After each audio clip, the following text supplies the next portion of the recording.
नमस्कार प्यारे दर्शकों, आप सभी का बहुत बहुत स्वागत है।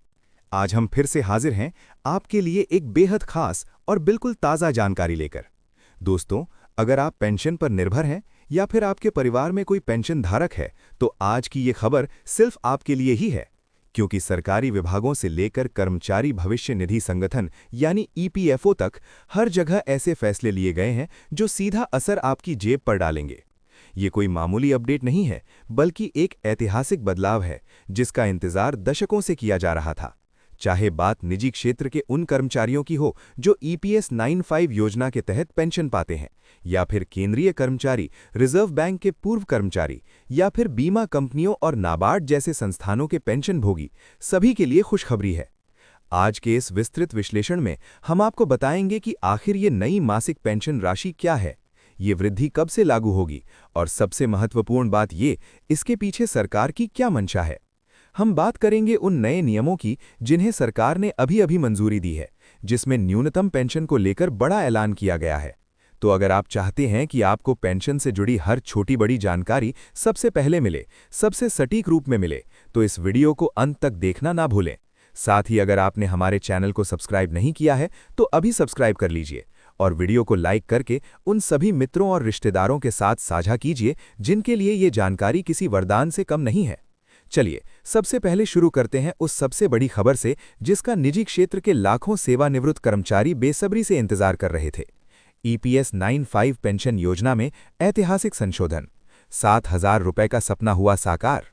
दोस्तों, जब भी हम निजी क्षेत्र की पेंशन की बात करते हैं तो सबसे पहला नाम आता है कर्मचारी पेंशन योजना 1995 यानी ईपीएस 95 का। ये वो योजना है जो संगठित क्षेत्र के उन करोड़ों कर्मचारियों को सुरक्षा कवच प्रदान करती है जो अपनी जिंदगी भर की मेहनत के बाद सेवानिवृत्त होते हैं। लेकिन आज से ठीक पहले तक इस योजना में एक बड़ी खामी थी, वो थी न्यूनतम पेंशन राशि। पिछले कई वर्षों से ये राशि महज 1,000 से 1,500 रुपए के आसपास थी, जो आज के महंगाई के दौर में बिल्कुल अपर्याप्त साबित हो रही थी। एक वृद्ध व्यक्ति के लिए जिसकी जवानी कारखानों और ऑफिसों में बीती हो, उसके लिए ये राशि ना तो दवा के लिए काफी थी और ना ही राशन के लिए। लेकिन अब वो दिन आ ही गया जिसका इंतजार था। हाल ही में जो ब्रेकिंग न्यूज सामने आई है, उसके अनुसार ईपीएस 95 के तहत मिलने वाली न्यूनतम पेंशन राशि में भारी बढ़ोतरी की गई है। अब ये राशि बढ़कर 7,000 रुपये प्रतिमाह हो जाएगी। जी हां, आपने सही सुना, 7,000 रुपये।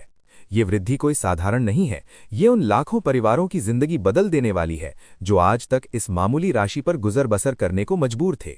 ये फैसला दर्शाता है कि सरकार ने आखिरकार पेंशन भोगियों की लंबे समय से चली आ रही मांग को सुना और उसे मूर्त रूप दिया। क्यों पड़ी इसे बढ़ोतरी की जरूरत? इस बढ़ोतरी की जड़ें बहुत गहरी हैं। सन 1995 में जब ये योजना शुरू हुई थी, तब 1,000 रुपए की कीमत आज के जमाने के 1,000 रुपए से बहुत अलग थी। उस समय ये राशि एक छोटे परिवार की बुनियादी जरूरतों को पूरा करने के लिए पर्याप्त समझी जाती थी। लेकिन जैसे जैसे समय बीता, महंगाई ने पेंशन की इस राशि को निगल लिया। दूध, सब्जी, अनाज, कपड़ा और सबसे महत्वपूर्ण स्वास्थ्य सेवाओं की लागत आसमान छूने लगी। ऐसे में पुरानी पेंशन राशि से गुजारा करना नामुमकिन हो गया। पेंशन भोगी संघों ने लगातार विरोध प्रदर्शन किए, कई याचिकाएं अदालतों में दायर की गईं और कानूनी हस्तक्षेपों ने इस मुद्दे को जीवित रखा। लंबे संघर्ष के बाद आखिरकार नीति निर्माताओं को इस ओर ध्यान देना ही पड़ा। ये बढ़ोतरी उसी लंबे संघर्ष की देन है।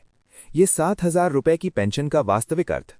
दोस्तों, 7,000 रुपए की ये नई पेंशन राशि कोई दान या राहत नहीं है, बल्कि एक अधिकार है और एक संरचनात्मक सुधार है। आइए इसे समझते हैं।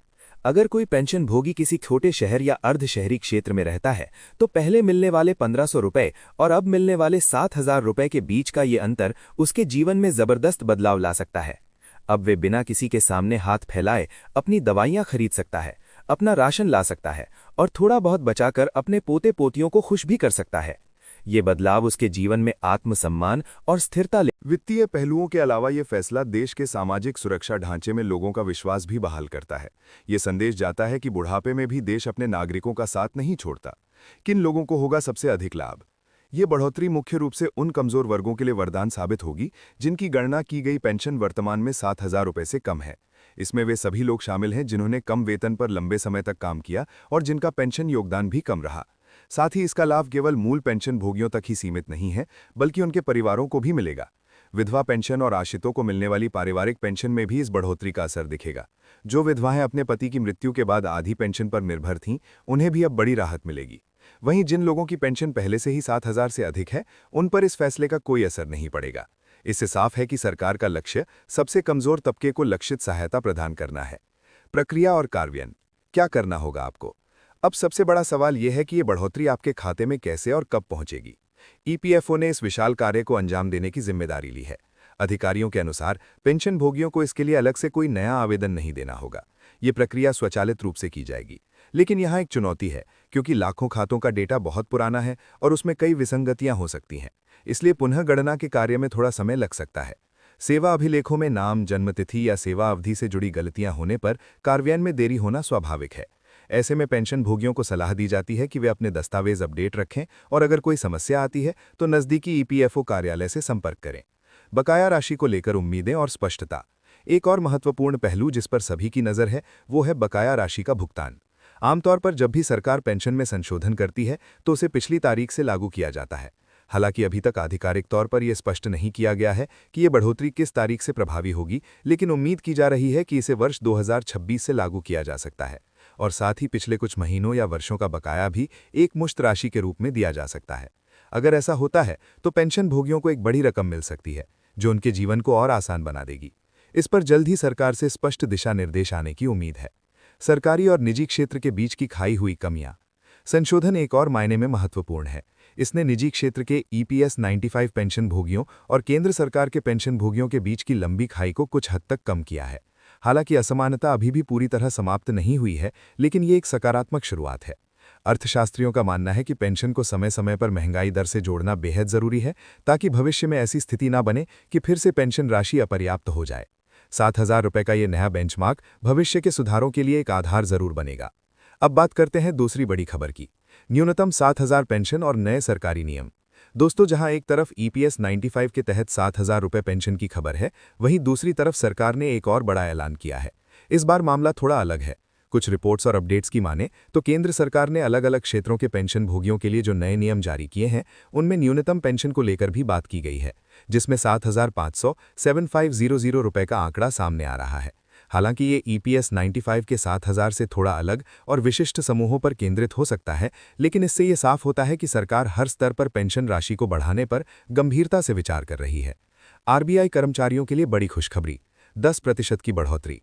पेंशन टुडे न्यूज़ के ताज़ा अपडेट के अनुसार सरकार ने रिजर्व बैंक ऑफ इंडिया यानी आरबीआई के सेवानिवृत्त कर्मचारियों के लिए पेंशन नियमों में बड़ा संशोधन किया है। ये संशोधन बेहद खास है, क्योंकि इसके तहत आरबीआई के पेंशन भोगियों और उनके परिवारों को मिलने वाली पेंशन में 10% की बढ़ोतरी की गई है। ये बढ़ोतरी केवल बेसिक पेंशन तक सीमित नहीं है, बल्कि उस पर मिलने वाले महंगाई भत्ते पर भी लागू होगी।